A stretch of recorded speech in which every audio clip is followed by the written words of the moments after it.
We are very pleased to be joined by Wall Street Journal columnist Peggy Noonan. Peggy is also a former speechwriter and special assistant to President Ronald Reagan and is considered to be one of the most influential political thinkers and writers of our generation. Peggy is also the author of a new book, The Time of Our Lives, Collected Writings. Thanks so much for joining us here on Newsmax Prime. Peggy, how you doing?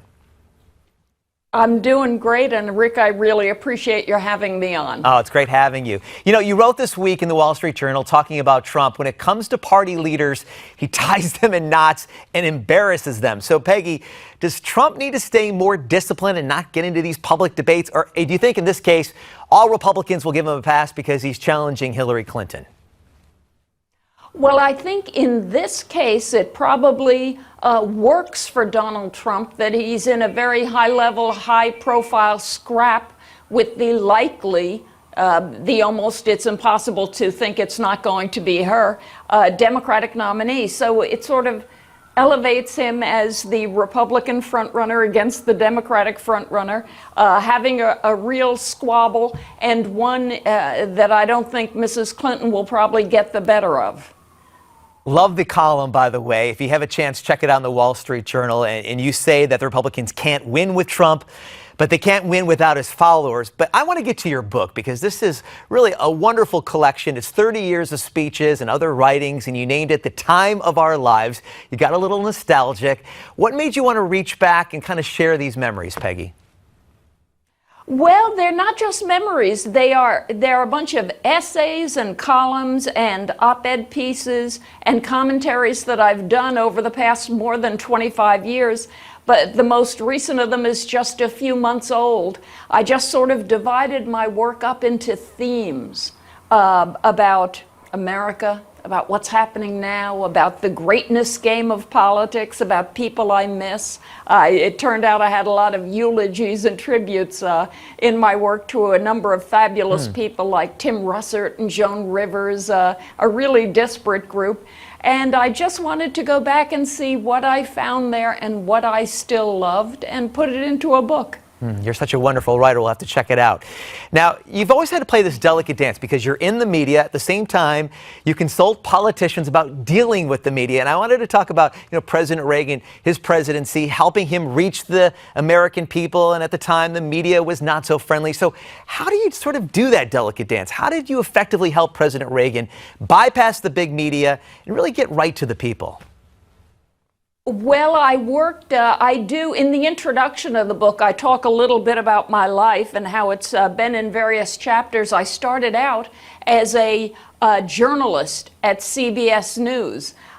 When Ronald Reagan came along, I just knew he was my president. He was the president who most moved me and who I most agreed with, and was lucky to have the White House call me one day and say, come on in and talk to us. So leaving CBS behind was just fine. Working with Ronald Reagan was a fabulous thing, an unambiguous joy in my life.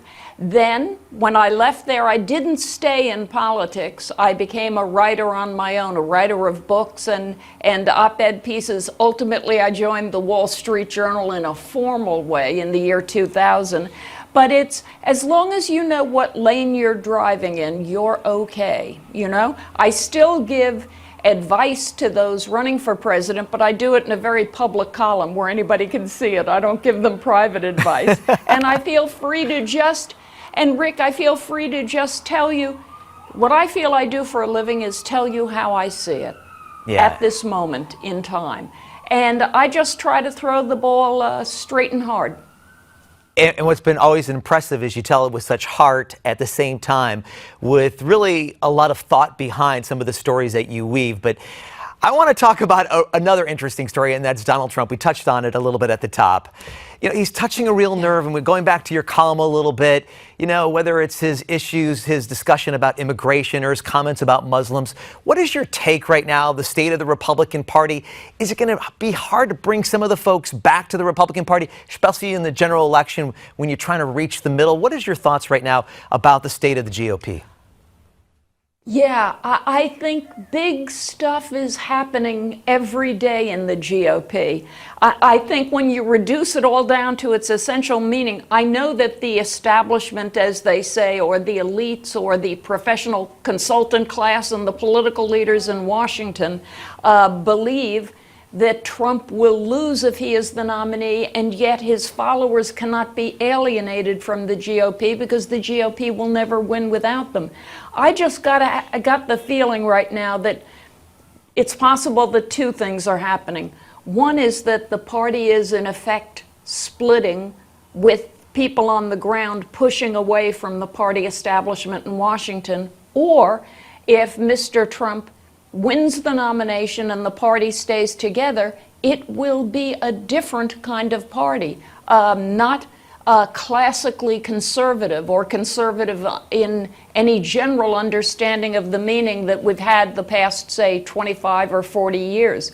So these are two big developments, either a split party or a party that, as long as Trump dominates, has actually changed its essential nature. So this is big history we're living through.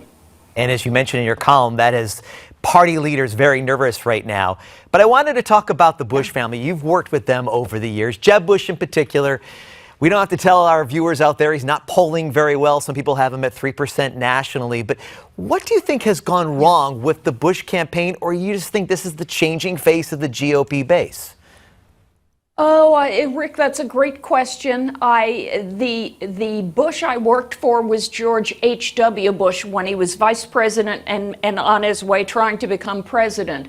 So I go back, I suppose, on this issue with enough a sense of, I saw the family and the party interacting each other, but with enough distance too.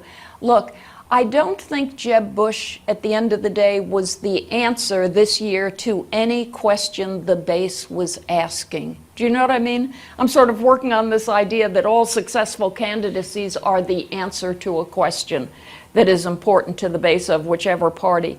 I don't think Jeb actually had national political talents. He was a great success as governor of Florida for 2 terms.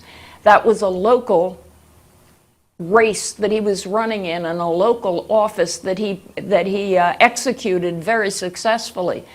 But from the moment he went national in this presidential cycle, he did not seem to me like someone with national talents. He seemed unsure of why he was there, essentially. I mean, all great candidacies can answer their own question, why am I here? What am I trying to do in history? Jeb's answers seem to be, I've done well in the past, I'll do well in the future, but that's not enough for now. That's not enough for the world on fire as we all experience it now. So I just had a feeling from the beginning this is not going to work, and I continue to think that. As you look ahead in the months to come, is there a race that you would look forward to? Are there 2 candidates that you feel would lift the dialogue and bring people together, or at least make for an interesting general election as you look in your crystal ball in the months to come?